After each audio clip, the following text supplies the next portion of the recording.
Terraria has a lot of old and forgotten weapons that you guys might not remember. So in this video, I installed some mods that add in a bunch of those weapons, and we're gonna check them out and see how cool they are. Let's hop into it.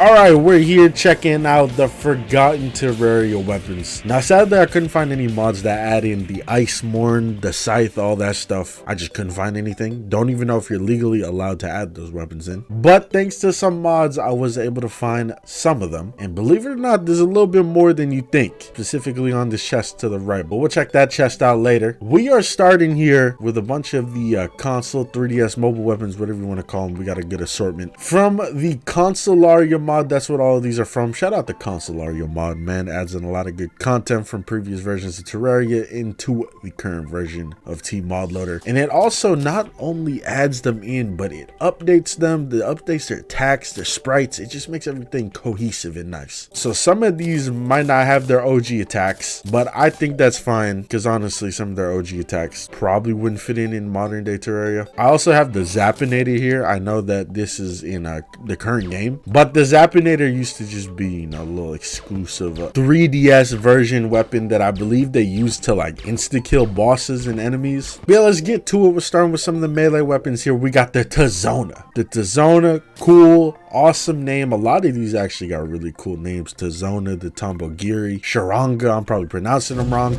But yeah, this one shoots out nice little cursed skulls. Let me go ahead, let me zoom out here and bring in some enemies to test this on. Hold up, what difficulty are we on? We're on normal. Okay, that's fine. So let's bring in, okay, maybe not zombies because zombies will die really quickly. We need like a mid-tier enemy. Mid-tier enemy, Pirate Curse. Here we go. These are hard mode enemies.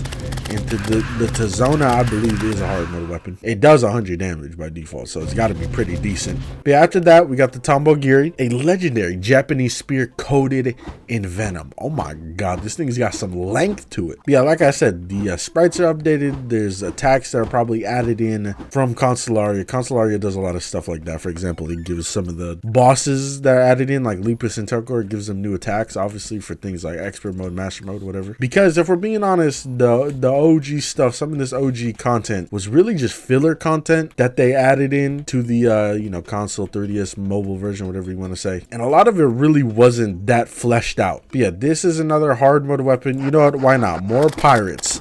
It's got that unique spear swing attack, which I personally enjoy. Yeah, very cool. A lot of good range on this. After that, we got the Sharanga. Shoot spectral arrows. Hey, I got some spectral arrows right here, but I don't know if we need them or not. Let's see the default arrows. Okay, so the default arrows become spectral no matter what, which is very good. Spectral arrows obviously go through walls, blocks, whatever. I like how I could specifically spawn in Deerclops's leg. Let's bring in some albino antlions and let's hit them with some spectral arrows. I believe they also do pierce. So not only do they pierce blocks, but they pierce enemies in general. Nice. Good for controlling crowds. Next up, we got the Vulcan repeater here. Turns arrows into Vulcan bolts. This is another great sprite. Vulcan bolts right here are these, and we're gonna see what they do. If I were to guess, probably exploded something. Oh, okay. So they shoot out a little like fire spout. Very nice. Let's see this in action. Let's bring in the King Slime. Let's bring in Lepus. How about Lepus?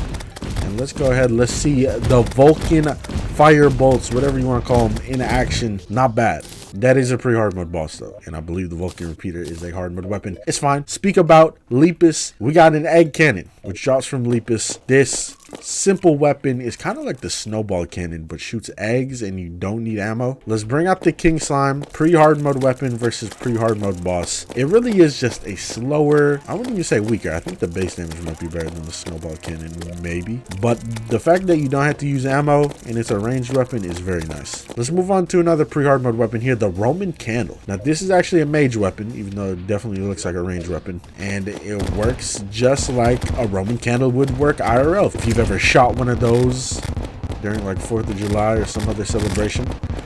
And honestly, it's not terrible.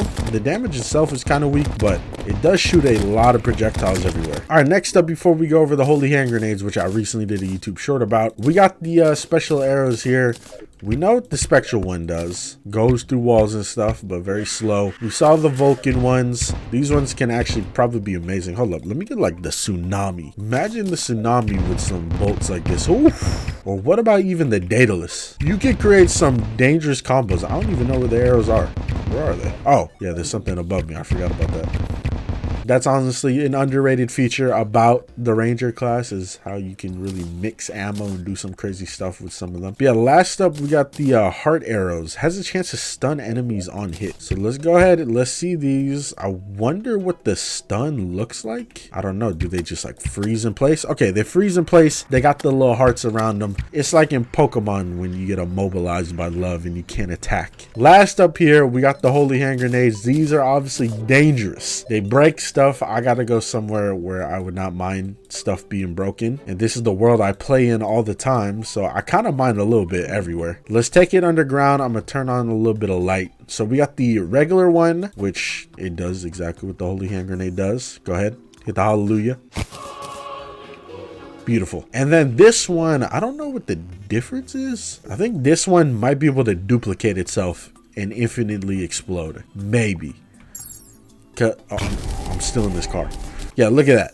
There's another one, and it just keeps on blowing up, so it gets a little dangerous. And there's the other one. So I got to get out of the world. I literally got to leave the world before it just starts blowing up everything. Now that we knocked out the basics there, let us move on to the more unique forgotten weapons. These right here. Now, if you guys don't know, the Chinese version of Terraria is very different. There's a lot more cooler things they collab with. Like, I believe there's a lot of anime collabs. There was even a KFC, yes, Kentucky Fried Chicken collab. So interesting, so unique. I don't know why that's a collab they did, but they did it and I love it. But thanks to this mod right here, Heartbeat Aria, I don't know. Thanks to that mod though, I'm gonna go ahead and just show you. Boom, look at that. It brings all the beautiful stuff from the Chinese version, including some more stuff. Like, there's some weapons in here that I couldn't find information about, like the Hoopu disc, which, you know, these are like your simple boomerang disc type weapons. There's a bunch of them. Like, we got fly tech ones, the look disc. Like, some of these I had no idea existed. But yeah, look at all this beautiful stuff. You got Colonel Sanders.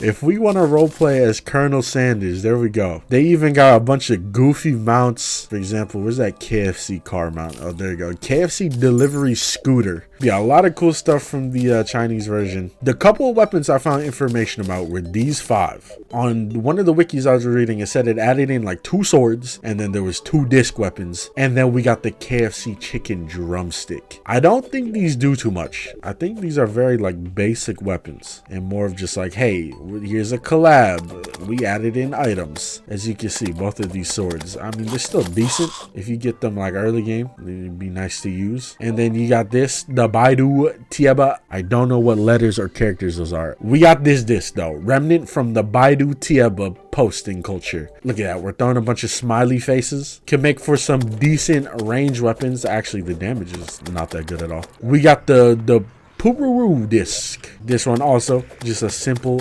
range boomerang disc type weapon. But let's pull out the real thing I want to see, the KFC drumstick. It's kind of tiny. I expected it to be like the bat sort of size or the hand bat size, but it's fine. Get to beat enemies up with a KFC drumstick. With those very interesting and unique weapons checked out, which these are definitely probably some of the most forgotten weapons, we go into another weapon here with the Zenith. Was originally supposed to be the Lost Fractal. This is always a fun thing to check out. I've done probably 1 or 2 videos and a short about this. Why am I going so fast? But yeah, this is a dope weapon. I've seen multiple variants of it on the Tmod loader browser. There's a couple mods that added in, and it's just a cool weapon. It's a unique idea. It's interesting to see what the Zenith could have been in terms of how it worked. Oh my god, just look at this. It's a lot more colorful, a lot more explosive than the Zenith. So honestly, there's some times where I kind of prefer the effects of it, because it's so cool looking just seeing it in action. Yeah, there was a bunch of forgotten weapons in Terraria's history. Some of you might remember them. Some of you might not even know they existed. Like, if you are a mainly PC-only Terraria player, you would not know some of these. I played majority Terraria on PC, but there was this one time where I went to go visit family, and I played Terraria on the PS3. I did a whole playthrough, fought Akram and everything. And that was like a while back. That was like 2012 or something, 2013. I may be in the dates wrong. I kind of want to do a video where I check out my old saves on that PS3, because I got my old PS3 somewhere, and I think that'd be a very fun thing. So let me know if you guys want to see that. Yeah, I hope y'all enjoyed the video. Shout out to all the mod developers that added all this stuff in. I'll see y'all next time.